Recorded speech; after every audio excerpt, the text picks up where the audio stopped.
High school student Kotarou Tenouji dreams of a girl with red ribbons stabbing him in the heart, only for the girl to start visiting him nightly when he is asleep. Kotarou's friend Kotori suggests he seeks help from the school witch and president of the Occult Research Society, but they find the club room empty, so Kotarou leaves a note to get in touch with her. Returning to the club room later, Kotarou finds a questionnaire which he fills out. He later gets a text from the witch telling him to go to school at midnight, but he encounters the girl with the red ribbons and runs away from her, inadvertently stepping into a different dimension. There, he meets two small plant-like creatures named Pani and Gil. They attempt to lead him to a way out, but awaken a gigantic monster in the process, which attacks them. However, the girl with the red ribbons appears and fights the monster, resulting in the dimension breaking down and Kotarou falling through a large chasm which sends him back to the school. When Kotarou finally makes it to the Occult Research Society club room,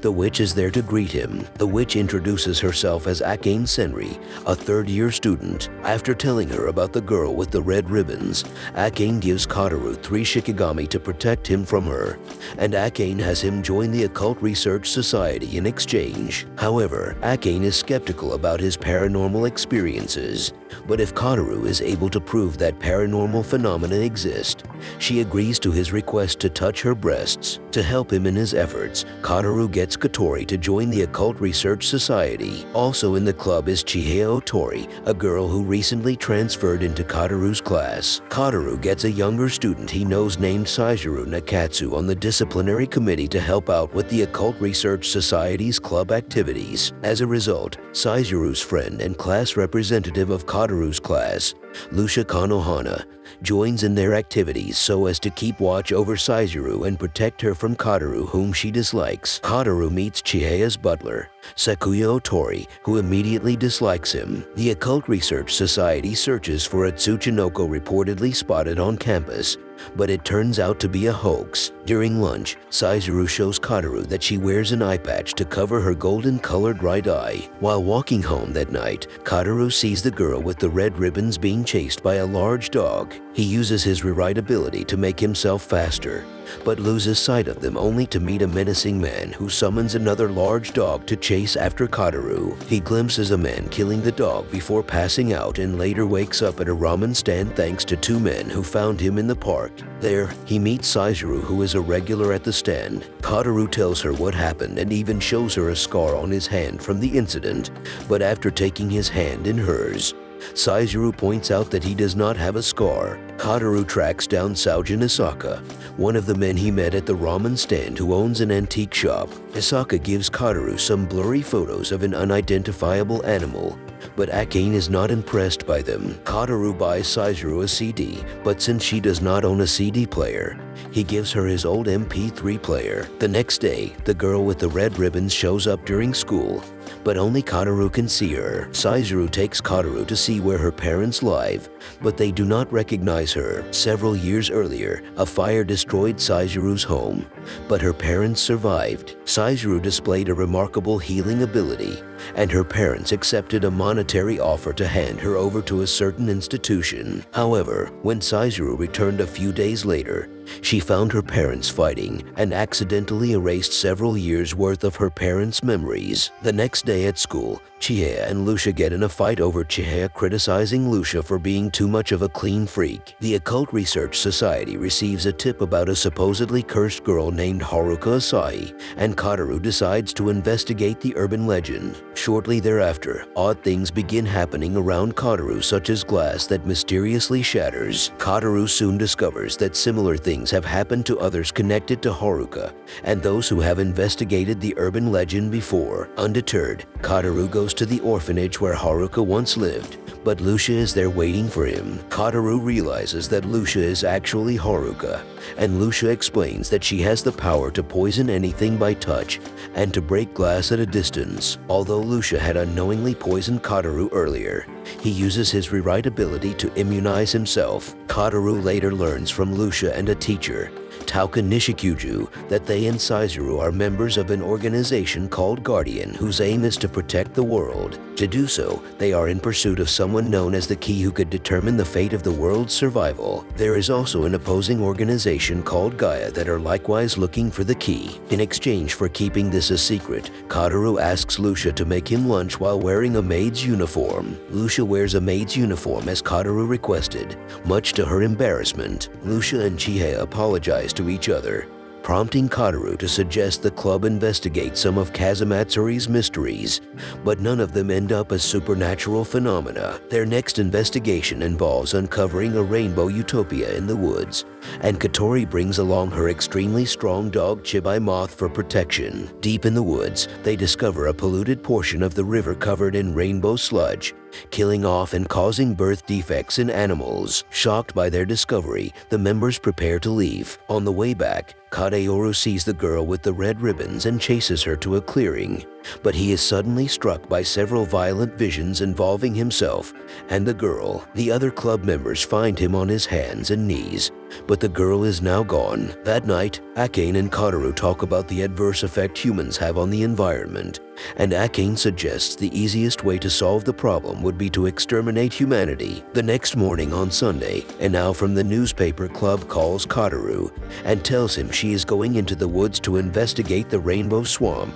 But a few days later, a girl at school tells him that Inao has been missing since Sunday. The Occult Research Society is forced to suspend activities following Inao's disappearance, and in an effort to save the club, Kotarou proposes that they try to find her. While in the forest, Kotarou gets separated from the girls, but when he goes to find them, he gets chased by 3 large dog-like creatures which eventually attack him, pinning him down. While trying to fend them off, 3 claw-like blades emerge from his wrist, killing one of the creatures while the other 2 flee. Kotarou heads towards Lucia's voice and finds her and Saizuru fighting a pack of dinosaur-like creatures, which are controlled by Gaia according to Saizuru. Upon their insistence, Kotarou goes to find the others, but once they meet up, a gigantic flying creature appears and pierces Kotarou's arm with a tendril. Kotarou tells the girls to leave, and after they are gone, the girl with the red ribbons appears and kills the creature. Kotori returns, telling the girl to go away,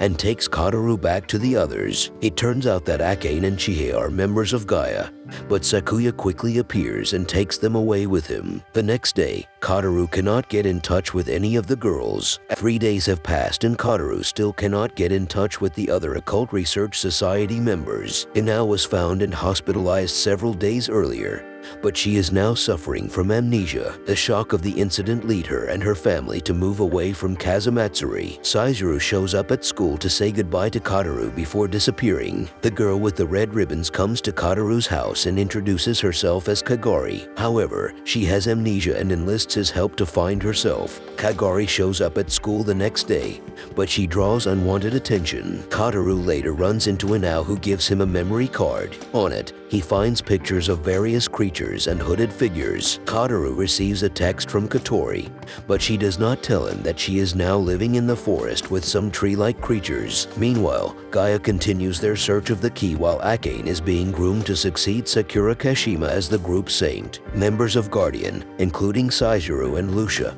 continue to defeat monsters in the forest and city. Kagari gets Kotarou to show her around the city to help in finding herself, but they are followed around by Arata Imamiya from Guardian, Kotori's dog Chibai Moth, and Pani and Gil per Sakuya's request. When Kagari points out that they are being followed, Kotarou loses them by going through some alleyways. Kotarou runs into Lucia by chance, but she tells him to just forget about her and lead an ordinary life. Kotarou later runs into the summoner he met before, but Chibai Moth helps him escape with Kagari. They return to Kotarou's home to find it ransacked, but it turns out it was just Pani and Gil making a mess. Kotori calls Kotarou and tells him to take Kagari and follow Chibai Moth into the woods. Kotori takes them into a sealed-off area of the woods filled with various creatures she created. Kotori explains that she is a druid and that she got her powers from a piece of mistletoe containing the memories of a long-dead druid. One of Kotori's duties is to protect Kagari,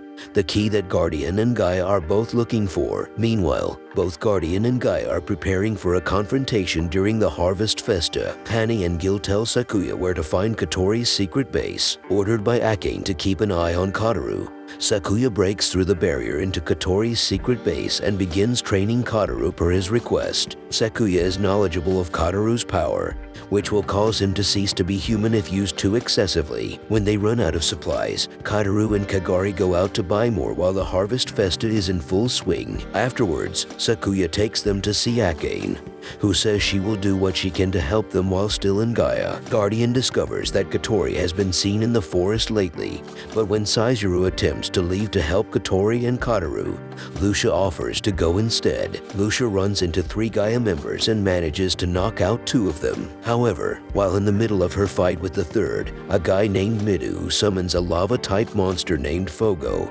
She gets blown away by an explosion and gets struck by a spear before falling into a deep chasm. Meanwhile, Akane tells Chihaya to go to be with Sakuya and leave Gaia permanently. Akane also gives Chihaya a letter to give to Kotarou. While looking for Kotori's secret base, Chihaya comes across Lucia wounded and unconscious. Kotarou and Kotori find them and take them back to the secret base where Kotori heals Lucia with Kagari's help. Lucia stays at the base while she recovers and tells the others that she cannot bring herself to harm Kagari after she saved her life. Akane's behavior begins to be influenced by Sakura, who has collapsed and is near death. Akane gives Midu Gaia's ultimate monster, the Earth Dragon, as long as he will protect the key with it. On the last day of the Harvest Festa, Midu and 2 other Gaia members head to the forest and engage in several skirmishes with Guardian scouting parties. Guardian surmises that the key must be involved and decide to send in combat troops into the forest towards Kotori's secret base. At Gaia's headquarters, a choir group begins to sing the Song of Destruction. Midu breaks into Kotori's secret base and goes on a rampage, destroying the whole base with the Earth Dragon and Fogo. Kotori uses her parents, who had died in a car crash and who she remade as familiars, to distract Midu and allow everyone to escape into the forest. Midu catches up to Kotarou, who protects Kagari long enough for Asaka and several other Guardian members to arrive. However, when they attempt to kill Kagari, Midu protects them, allowing Kotarou and Kagari to escape before Midu's life force is ultimately consumed by the familiars he wields. Saizuru regroups with Kotarou and the others, and they take refuge in an alternate space connected to Kazamatsuri called the City of Stone, created by Gaia. Meanwhile, Sakura presides over the choir singing the Song of Destruction, hoping to bring an end to humanity. Kotarou and the others are summoned back to Kazamatsuri along with a gigantic tree. Various monsters begin attacking people as the forest spreads rapidly into the city. The Song of Destruction causes worldwide devastation with natural disasters. In a fight with Asaka to protect Kagari, Kotarou uses his rewrite ability,